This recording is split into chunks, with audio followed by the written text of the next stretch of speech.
Pakistan peoples party और मुस्लिम league नून ने कल रहबर कमेटी के इजलास में शिरकत का ऐलान कर दिया और रहबर कमेटी के बाद एपीसी का भी इनेकाद किया जाएगा। मुस्लिम लीग नून के सदर शहबाज शरीफ ने पाकिस्तान पीपल्स पार्टी के शरीक चेयरमैन आसिफ अली जरदारी से बिलावल हाउस कराची में मुलाकात की, जिसमें मुल्क की मौजूदा सूरत-ए-हाल पर गुफ्तगू की गई। इस मौके पर पीपल्स पार्टी के चेयरमैन बिलावल भुट्टो जरदारी, वज़ीर आला सिंध मुराद अली शाह, सैयद नवीद कमर, फरतुल्लाह बाबर, पीपल्स पार्टी के दीगर रहनुमाओं के साथ साथ मुस्लिम लीग नून के एहसन इकबाल, मिफ्ताह इस्माइल, मरियम औरंगजेब भी मुलाकात में मौजूद थे। मुलाकात के बाद बिलावल हाउस कराची में मुस्लिम लीग नून और पीपल्स पार्टी के रहनुमाओं ने मुश्तरका प्रेस कॉन्फ्रेंस से खिताब किया। पीपल्स पार्टी के सीनियर रहनुमा नवीद कमर ने मुस्लिम लीग नून के सदर शहबाज शरीफ का शुक्रिया अदा करते हुए कहा कि हम शहबाज शरीफ और मुस्लिम लीग नून के रुफका का शुक्रिया अदा करते हैं जो मुश्किल वक्त में हमारे जख्मों पर मरहम रखने के लिए कराची तशरीफ ले आए। उनका कहना था कि मुस्लिम लीग नून का न सिर्फ पीपल्स पार्टी बल्कि सिंध के लोगों के लिए मस्बत कदम है, क्योंकि ये एक ऐसा मौका है कि एक दूसरे पर नुक्ताचीनी और नीचा दिखाने के बजाय पूरे मुल्क को लोगों की तकालीफ को सामने रखकर उसका हल निकालने की कोशिश करनी चाहिए। हम शुक्रगुजार हैं मियाँ शहबाज शरीफ साहब के और PMLN के बाकी हमारे रफ़का के, जो इस मुश्किल के वक्त में हमें हमारी जो पासपोर्ट लेने के लिए और हमारे जो मुश्किल वक्त में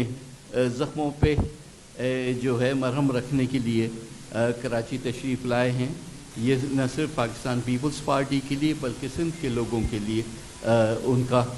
एक पॉजिटिव जेस्चर है। प्रेस कॉन्फ्रेंस से मुस्लिम लीग नून के रहनुमा एहसन इकबाल ने खिताब करते हुए कहा कि क़यामत खेज बारिश और सैलाब के नतीजे में कराची के अवाम और सूबे में उमरकोट और दीगर अजला में जो तबाही हुई है उस पर हमने सोचा कि इजहार यकजहती करें। मुस्लिम लीग नून के रहनुमा ने कहा कि हम हुकूमत सिंध और कराची के अवाम को यकीन दिलाने आए हैं कि पूरा मुल्क उनके इस दुख की घड़ी में उनकी तकालीफ में उनके साथ है और हम कौमी सतह पर यहाँ की तामीर और उनकी कोशिशों को तेज करने के लिए अपनी आवाज़ भरपूर तरीके से उठाएंगे। क़यामत खेज बारिश और सैलाब के नतीजे में कराची के अवाम के साथ और सिंध के अंदर जो तबाहकारी